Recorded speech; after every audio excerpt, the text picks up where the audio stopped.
Bhagavad Gita chapter 7 verse 14 के अनुसार ये पूरी दुनिया भगवान कृष्ण की माया है। इसके ऊपर जाना बहुत ही असंभव है एक सामान्य मनुष्य के लिए, लेकिन केवल ब्रह्मचारी के पालन मात्र से ही इस माया से आप ऊपर उठ सकते हैं।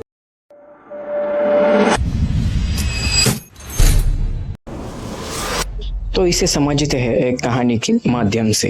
एक छोटे से गांव में एक बहुत बड़ा गुरुकुल था, जहां पर सारे बच्चे घर से दूर आकर अपनी पढ़ाई ले रहे थे। लेकिन तब एक आदमी आता है और एक बूढ़े गुरुजी से पूछता है कि आप सब बच्चों पर इतना जुल्म क्यों करते हो? आखिर सुबह इतनी जल्दी उठने से और बाकी ब्रह्मचर्य के नियम आखिर किस काम के हैं? तब गुरुजी एक बात समझाते हैं कि ब्रह्मचर्य का मतलब खुद की इच्छाओं को छोड़ना, त्यागना और सेलिबसी बनाए रखना, जिसके वजह से आदमी में धैर्य और शांति आती है।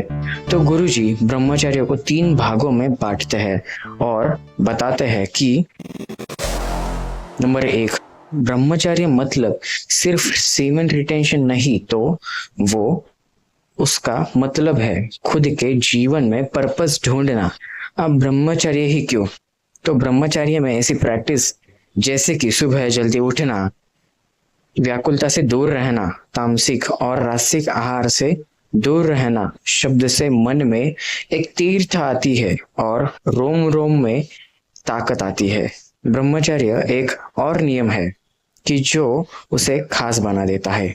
एक सामान्य इंसान बिना किसी कारण के मुंह खोलता है, लेकिन एक ब्रह्मचारी तब मुंह खोलता है जब जरूरी हो। उसके खुद के शब्द पर उसका पूरा नियंत्रण होता है। एक ब्रह्मचारी को वही चीज पावरफुल बना देती है और मिस्टीरियस भी बना देती है। नंबर 2, जब आप ब्रह्मचारी का पालन करते हैं तो अपना नजरिया जरूर बदले। इस दुनिया को देखने का अंदाज ही बदल जाता है। सिवाय कंप्लेन करने के आप श्री हनुमान की तरह शांत और रहस्यमय रहे। इस दुनिया को देखे। सिर्फ यही नहीं, तो जब आप ब्रह्मचर्य का पालन करते हैं तो क्या आप इस यूनिवर्स के आभारी रहते हैं? तो अगर आप यह वैज्ञानिक रूप से जाने तो यह सिद्ध है कि जो इंसान अपने जीवन काल में कृतज्ञता देता है और कृतज्ञ रहता है, वह खुश रहता है और ज्यादा सालों तक जीता है। यही चीज इकिगाई नाम की एक किताब में बोला गया है।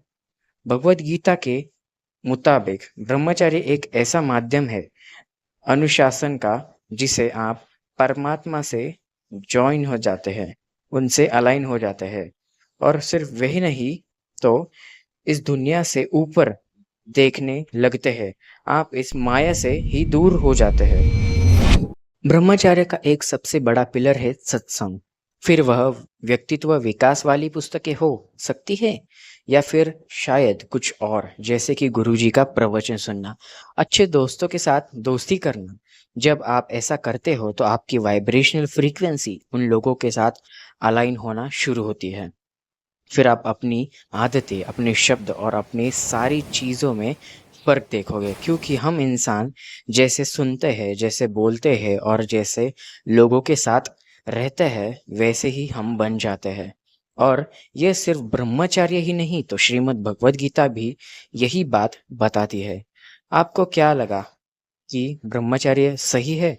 अगर सही है तो कमेंट करें ब्रह्मचर्य माइंडसेट। चैनल को ज़रूर सब्सक्राइब करें, क्योंकि आपका एक क्लिक हमें और ऐसी वीडियो के लिए मोटिवेट करेगा। अब तक के लिए बस इतना ही। राधे राधे।